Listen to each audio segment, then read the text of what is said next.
सुना है 14 फरवरी कोई डे मनाया जाता है और उसमें कुछ लड़के जो हैं वो ये कहते हैं कि ये एक इंटरनेशनल दिन है जिसमें हमने फूल देना है किसी लड़की को, इज़हार मोहब्बत करना है। एक सुनार के बारे में आरफ रूमी ने लिखा है कि वो ना उसने बे औलाद था तो उसने एक बच्चा लेके पाल लिया। तो बच्चा उसको बाप कहता था, उसकी बीवी को माँ कहता था। उन्होंने ले पालिक बच्चा था और ये लोग जिनकी औलाद नहीं होती तरस जाते हैं, कई दफ़ा तरसे हुए लोग थे। बच्चे को ले लिया, पाला, वो बच्चे ने भी हद कर दी फर्मा बरदारी की।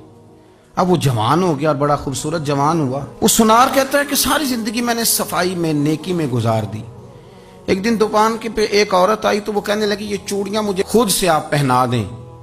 वो कहता है मैंने जब उसका हाथ पकड़ा तो मेरे दिल में गलत ख्याल आ गया, मैंने गलत नजरिए से उसका हाथ पकड़ा और जब मैंने उसका वो हाथ उस नजरिए से पकड़ लिया, थाम लिया, बहरहाल वो चली गई, लेकिन वो मेरे जहन के अंदर नापाकी आ गई। तो मैं घर गया तो मेरी बीवी बाहर खड़ी थी और रो रही थी, तड़प रही थी।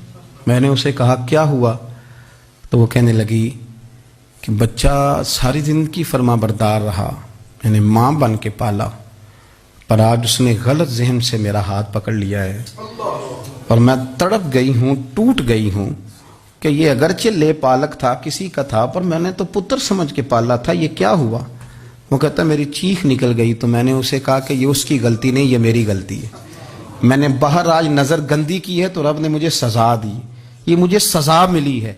तू किसी की बहन को फूल भेजना चाहता है तो अगर उसी रात तेरी बहन को फूल आ गया तो किसी की बेटी पर गंदी नज़र डालता है तो अगर ये तेरे घर में ये कर्ज चुकाना पड़ा। वो एक दोस्त है तो वो पसंद की शादी कर रहा था उसके घर में, तो उसकी बहन ने कहा है उससे, उसकी बहन ने कहा, उसने कहा भाई तू मर्जी की शादी कर रहा है, मेरा अब्बा अपनी पगड़ी तेरे पैरों में रखता है, माँ दुपट्टा रखती है कि बेटे हम तबाह हो जाएंगे, ना कर।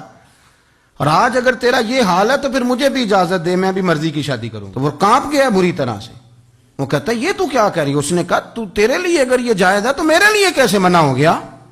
तो ये कोई मुहज्जब कौमें नहीं जो ऐसे करती हैं, ये कोई तालीम याफ्ता होने की या गोरा चिट्टा होने की अलामत है? क्या आप किसी को फूल भेजेंगे? शर्म नहीं आती? मुहज्जब कौम और शरीफ लोग कौन होते हैं? मेरे नबी करीम अलैहिस्सलाम ने फरमाया अल हयाउ मिनल ईमान, हया तो ईमान का हिस्सा है। अगर तेरी नजर ज्यादा झुकी हुई है तो ज्यादा हया वाला है। इसलिए ये कोई गंदमंद किसी जगह भी किसी शख्स को करने की इजाजत नहीं, वरना याद रखें इसलिए कि जब आपके घर में बहू बेटियां हैं, बहनें हैं, फिर भी आप ये ज़ौक़ बनाएं तो फिर पता नहीं क्या सोचती है दुनिया, कहाँ रुकेंगे। इसलिए ये सारी रसूमात उन लोगों की हैं जो बेहयाई को प्रमोट करते हैं और फिर तरह तरह के वायरस उनकी ज़िंदगियों में आते हैं, फिर उनकी लाशों से ताफुन निकलता है, ताफुन, और फिर ये हाल होता है कि वो दफनाने के नहीं जलाए जाने के काबिल हो। अल्लाह से डरे, अल्लाह हमारे हाल पे रहम फरमाए। इसलिए कोई ऐसी गलत हरकत नहीं करें, बच्चों पर नजर रखें। अल्लाह हमें समझने की तौफीक अता फरमाए।